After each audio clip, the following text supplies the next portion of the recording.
প্রিয় ছাত্রছাত্রীরা, আজকে আমি তোমাদেরকে এই ভিডিওর মাধ্যমে ক্লাস 6-এর ইতিহাসের যে সমস্ত প্রশ্নগুলো দেওয়া হয়েছে 2025 সালের রায়মার্টিন প্রশ্নচিত্রাতে সেকেন্ড সামেটিভের জন্য স্কুল নম্বর 6 পেজ নম্বর 271, সেখানে যে সমস্ত প্রশ্নগুলো আছে সমস্ত প্রশ্নের উত্তর আমরা আলোচনা করবো আজকে এই ভিডিওর মাধ্যমে। তোমরা শুরু থেকে শেষ অবধি অবশ্যই দেখবে ভিডিওটি, এবং চ্যানেল যদি নতুন না থাকে অবশ্যই তোমরা চ্যানেলটাকে সাবস্ক্রাইব করে রাখবে পরবর্তী যে স্কুলগুলো আছে সেগুলোর প্রশ্ন উত্তর পাওয়ার জন্য। এবং এর আগে যে স্কুলগুলো ছিল সেগুলোর প্রশ্ন উত্তর আমরা আলোচনা করে দিয়েছি, তোমরা প্লেলিস্ট থেকে পেয়ে যাবে, সেগুলো অবশ্যই তোমরা সেখান থেকে দেখে নিও। আর আজকে আমরা এই 6 নম্বর যে স্কুল সেটার প্রশ্ন উত্তরগুলো আলোচনা করব। তো এই প্রশ্ন উত্তর পিডিএফ তোমার পরবর্তীতে আমাদের টেলিগ্রাম চ্যানেলে পেয়ে যাবে, ডিসক্রিপশনে আমাদের টেলিগ্রাম চ্যানেলের লিঙ্ক দেওয়া হয়েছে, সেখান থেকে পিডিএফগুলো তোমরা পেয়ে যাবে। তো 6 নম্বর যে স্কুল সেখানে বলা হয়েছে দেখো 8টা এমসিকিউ টাইপ প্রশ্ন দেওয়া আছে। 8 নম্বর একের দাগে বলা হচ্ছে সঠিক উত্তরটি নির্বাচন করো। একের দাগে একের প্রশ্ন, ভরত গোষ্ঠীর রাজা ছিলেন, সেটা হলো অপশান সি অর্থাৎ সুদাস। এরপরে শেষ নন্দ রাজা ছিলেন, সেটা হবে ধননন্দ, অপশান বি। এরপরে আছে অশোকের সময় মৌর্যদের রাজধানী ছিল, সেটা হবে অপশান এ অর্থাৎ পাটলিপুত্র। এরপরে যেটা আছে শকাব্দ গণনা শুরু হয়, তাহলে শকাব্দ গণনা শুরু হয় কখন, সেটা হবে 78 খ্রিস্টাব্দে। এরপরে যে প্রশ্ন সেটা বলা আছে নালন্দা মহাবিহার নির্মাণ করেন, সেটা প্রথম কুমারগুপ্ত, অপশান সি। এরপরে প্রশ্ন কুষাণ রাজাদের রাজধানী ছিল, তাহলে সেটা হবে পেশাওয়ার। চন্দ্রগুপ্ত মৌর্যের পরে সিংহাসনে বসেন, অপশান এ অর্থাৎ বিন্দুসার। এরপরে প্রশ্ন 8 থেকে বলা আছে হাতিগুম্ফা শিলালেখ থেকে যে রাজার সম্পর্কে জানা যায় তিনি হলেন খারবেল, অপশান বি। তাহলে দেখো এখানে যে এমসিকিউ প্রশ্নগুলো ছিল 8টা, সেটা আমরা আলোচনা করে নিলাম। এরপরে যে প্রশ্নগুলো আছে দেখো সেখানে আমাদের কি বলা আছে পরের প্রশ্নগুলোতে, সেখানে আমাদের দেওয়া আছে 2 দাগের প্রশ্ন, শূন্যস্থান পূরণ করো। প্রথম প্রশ্ন ড্যাশ শব্দ থেকে এসেছে বেদ শব্দটি, তাহলে লিখবে কি, এটা তোমরা লিখবে বিদ। এই সব বিদ শব্দ থেকে এসেছে বেদ শব্দটি। বেদের অপর নাম, তাহলে কি হবে, বেদের অপর নাম হচ্ছে কি শ্রুতি। এরপরে আছে দক্ষিণ ভারতে অবস্থিত একমাত্র মহাজনপদটির নাম হলো, সেটা হবে অসমক,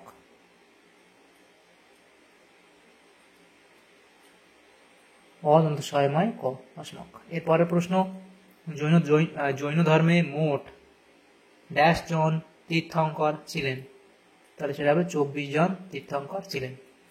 আলেকজান্ডার গ্রিসের ড্যাশ শাসক ছিলেন, তাহলে কি হবে আলেকজান্ডার গ্রিসের, এটা হবে ম্যাসিডনের শাসক ছিলেন। হর্ষচরিত গ্রন্থের রচয়িতা, সেটা হবে বানভট্ট।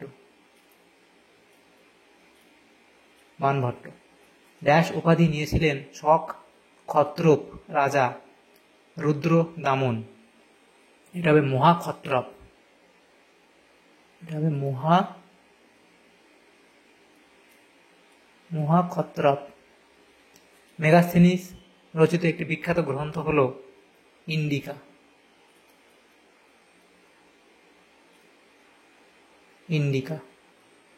এরপরের যে প্রশ্নগুলো আছে দেখো সেখানে কি বলা আছে 3 দাগের প্রশ্ন, এক কথায় নিম্নলিখিত প্রশ্নগুলির উত্তর দাও। 3 দাগের 1 মেগালিথ কি, সেটা হবে বড় পাথরের সমাধি, বড় পাথরের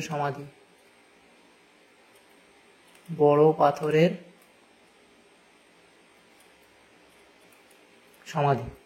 বৌদ্ধদের প্রধান ধর্মগ্রন্থের নাম কি, তাহলে সেটা হবে কি ত্রিপিটক।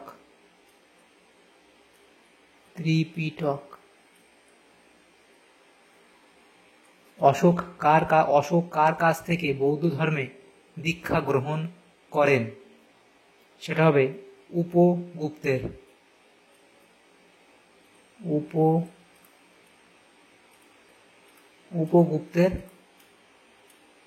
থেকে।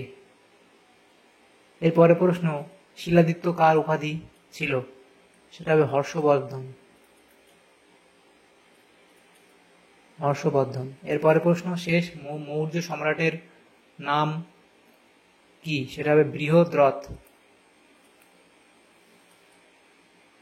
এরপরে আছে সুয়ানজাং এর ভ্রমণ বৃত্তান্তমূলক গ্রন্থের নাম কি? সেটা হবে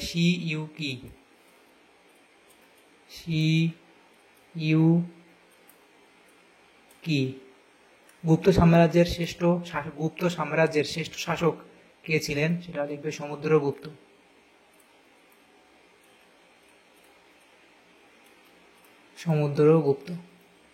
বাণভট্ট কার সভাকবি ছিলেন? সেটা হবে হর্ষবর্ধনের। এরপরে 4 দাগে যে প্রশ্নগুলো আছে দেখো সেগুলো নেক্সট পেজে আলোচনা করব। 2 নম্বরের প্রথম প্রশ্ন ছিল, প্রাচীন ভারতে রাজারা যেসব যজ্ঞ করতেন তার মধ্যে যে কোনো দুটি যজ্ঞের নাম দেখো। অশ্বমেধ যজ্ঞ এবং রাজসূয় যজ্ঞ। ষোড়শ মহাজনপদের অন্তর্গত যে কোনো দুটি প্রজাতান্ত্রিক রাজ্যের নাম দেখো, বজ্জী ও মল্ল। জৈন ধর্মে চতুর্জাম কি সেই সম্পর্কে লিখবে। তৃতীয় বৌদ্ধ সংগীতি কোন রাজার আমলে কোথায় অনুষ্ঠিত হয়? তৃতীয় বৌদ্ধ সংগীতি অশোকের আমলে পাটলিপুত্রে অনুষ্ঠিত হয়।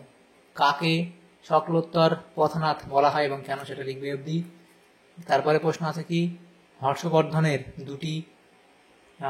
বৌদ্ধ ধর্মের দুটি ভাগ কি কি, এটা অবধি লিখবে। এরপরে প্রশ্ন 7 দাগে বলা আছে সভা ও সমিতি কি, তাহলে সভা ও সমিতি সম্পর্কে লিখলে। নির্বাণ বলতে কি বোঝো সেটা অবধি লিখবে। তারপরে দেখো 4 দাগে হয়ে গেল কমপ্লিট। 5 দাগে যে প্রশ্নগুলো আছে দেখো 5 নম্বর করে দেওয়া আছে, 2টো প্রশ্ন উত্তর করতে হবে। প্রথম প্রশ্ন ছিল কি, মগধের উত্থানের কারণগুলি আলোচনা করো। তাহলে মগধের উত্থানের কারণ বলে পয়েন্ট লিখবে, কারণ এই পয়েন্ট লিখবে মগধের উত্থানের কারণ। তাহলে মগধের উত্থানের পিছনে একাধিক কারণ বিদ্যমান। প্রাকৃতিক পরিবেশ, তার মধ্যে লিখে ভৌগোলিক অবস্থা, নদীর বেষ্টনী, উর্বর কৃষিজমি, তারপর অরণ্যের উপস্থিতি। দ্বিতীয় দিক লিখি খনিজ সম্পদ, উপযুক্ত রাজন্যবর্গ, আর্য অনার্যের সংমিশ্রণ। তাহলে এই অবধি তোমরা লিখে দিলে। এরপরের প্রশ্ন দেওয়া হচ্ছে 2 দাগের প্রশ্ন, টিকা লেখো অশোকের ধর্ম। আচ্ছা, এখানে তোমাদের বলা আছে অশোকের ধর্ম, ধর্ম নয়, অশোকের ধর্ম, স্পেলিং মিস্টেক হয়েছে, এখানে হবে অশোকের ধর্ম। এরপরে দেখো যেটা বলা হয়েছে এখানে আমাদের এই টিকাই সম্পর্কে লিখবে তো অশোকের ধর্ম বলে, তারপর অশোকের ধর্মের মূলনীতি, তারপর অশোকের ধর্মের বৈশিষ্ট্য, যদি পয়েন্টগুলো করে অবধি লিখবে। 3 দাগের প্রশ্নে বলা হচ্ছে কি, বৌদ্ধ ধর্মের মূল নীতিগুলি আলোচনা করো। তাহলে বৌদ্ধ ধর্মের যে মূল নীতিগুলি ছিল সেগুলো কি কি, তাহলে লিখবে বৌদ্ধ ধর্মের মূল নীতিগুলি হলো আর্য সত্য, অষ্টাঙ্গিক মার্গ, মধ্যপন্থা, নির্বাণ ও পঞ্চশীল। এবং আর্য সত্যের মধ্যে কি কি আছে সেটা অবধি লিখলে। মূল 4টি সত্য ছিল দুঃখ, দুঃখের কারণ, দুঃখের নিবৃত্তি ও দুঃখ নিবৃত্তির পথ। অষ্টাঙ্গিক মার্গ, দুঃখ নিবৃত্তির জন্য বুদ্ধ নির্দেশিত 8টি পথ। তারপরে লিখবে মধ্যপন্থা হলো বৌদ্ধ ধর্মে চরম ভোগ ও চরম ত্যাগের মধ্যবর্তী পথ। নির্বাণ হলো মুক্তি। পঞ্চশীল হলো সুখে শান্তিতে বসবাসের জন্য 5টি নীতি। তাহলে এই পয়েন্টগুলো তোমরা করবে। তাহলে দেখো আমাদের এখানে যে প্রশ্নগুলো ছিল, আমাদের 6 নম্বর স্কুলে ক্লাস 6-এর ইতিহাস যে প্রশ্নগুলো ছিল সমস্ত প্রশ্নের উত্তর আমরা আলোচনা করলাম আজকে এই ভিডিওর মাধ্যমে। তোমাদের যদি সামান্যতম উপকার এসে থাকে ভিডিওটা অবশ্যই একটা লাইক করবে, আর বেশি বেশি করে বন্ধুদের সাথে শেয়ার করবে। আর পরবর্তী যে স্কুলগুলো আছে সেগুলো প্রশ্ন উত্তর পাওয়ার জন্য অবশ্যই তোমরা আমাদের চ্যানেলটাকে সাবস্ক্রাইব করে রাখবে। Thank you, thanks for watching.